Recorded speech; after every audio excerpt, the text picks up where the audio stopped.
لیکن ایک بات کا خاص خیال رکھیں کہ نفس اور شیطان بھی کھل گیا. ان کے بڑے عجیب عجیب وار ہوتے ہیں، بڑے بڑے چکر دیتے ہیں، خاص طور پہ نفس. تو جب آدمی کسی بڑے مجاہدے کے بعد باہر نکلتا ہے تو نفس اس کو سست کرتا ہے اور دلاسا دیتا ہے، تم نے بہت بڑا کام کر لیا، ابھی ٹھیک ہے، بس صبر بھی کر، تھوڑا سستا لے، اب تھوڑا آرام بھی کرنا چاہیے، بہت تم نے ماشاءاللہ محنت کی ہے. تو یہ نفس انسان کے اندر بولتا ہے اور اس کو اس طرف لے کے چلتا ہے. لیکن کبھی ایسا نہیں ہونا چاہیے، بلکہ انعام کے بعد تو طریقہ تو یہ ہے کہ انعام پانے کے بعد انسان اور زیادہ محنت کرتا ہے.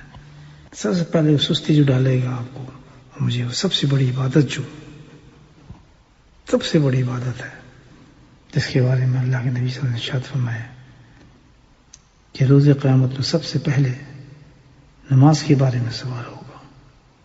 اگر ہماری نمازیں جو مکمل ہوں گی، صحیح نکلیں گی، تو باقی کاموں کا حساب اللہ پاک آسان فرما دیں گے، حساب ہمارا آسان ہو جائے گا.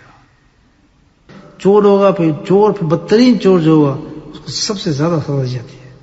تو اللہ تعالیٰ نے فرمایا میں بدترین چور بتاتا ہوں کہ جس کی سزا بہت زیادہ ہوگی. وہ کیا ہے؟ کون لوگ ہیں؟ ارشاد فرمایا یہ وہ لوگ ہیں جو نماز چرانے والے ہیں. اللہ انا للہ و انا الیہ راجعون. بڑے حیران ہوئے صحابہ. حضرت حسن فرماتے ہیں رضی اللہ تعالیٰ کیا ہے، نماز کی چوری کیسے ہو رہی ہے یا رسول اللہ؟ یہ نماز بھی چوری ہوتی ہے، نماز کس طرح چوری کریں؟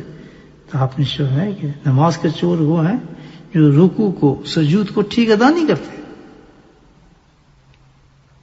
پتہ نہیں ہوتا ان کے بعد جلدی ٹرنے کی ٹھوکتے ہیں کہ وہ جلدی سے ہو جائے معاملہ تو ختم کرے. نہ رکوع میں تسبیحات پوری کر رہے ہیں، اور یہ ایسے مقام ہے رکوع اور سجود کے کہ اللہ انہیں دعائیں قبول فرماتے ہیں. دعائیں مانگی جاتی ہیں ان کے اندر. رکوع میں دعا مانگی، سجود میں دعا مانگی، مانگ سکتے ہیں آپ عربی کے اندر جو چاہے دعا مانگ سکتے ہیں. بہت اتنا موتر ہوتا ہے کہ اللہ کے سامنے آدمی موجود ہوتا ہے، اللہ سبحانہ وتعالیٰ ان دعاؤں کو تو قبول فرماتا ہے. ہم چور بن کے نکل جاتے ہیں. تو یہی وہ کہہ رہے ہیں کہ یہ وہ لوگ انصراف میں ساؤنڈ والے لوگ ہیں. حضور قلبی کے ساتھ تو نماز دیکھیں، بہترین علمت، بہترین زہد، بہترین تقوی، بہترین عبادت گار. دیکھنے کا معیار جو ہے کسی کا یہ بہت بڑا عالم ہے، بہت بڑا محدث ہے، الحمدللہ، یہ بہت بڑا نیک ہے، بہت بڑا زہد ہے، بہت بڑا متقی ہے، بڑی حدیثیں پڑھتا ہے، بڑا سب کچھ اس کا معیار بتایا ہے. وہ معیار کیا ہے؟ اس کے معیار دیکھنے کی یہ بہترین ہے ہی نہیں. وہ کیا ہے کہ اس کی نماز کو دیکھو.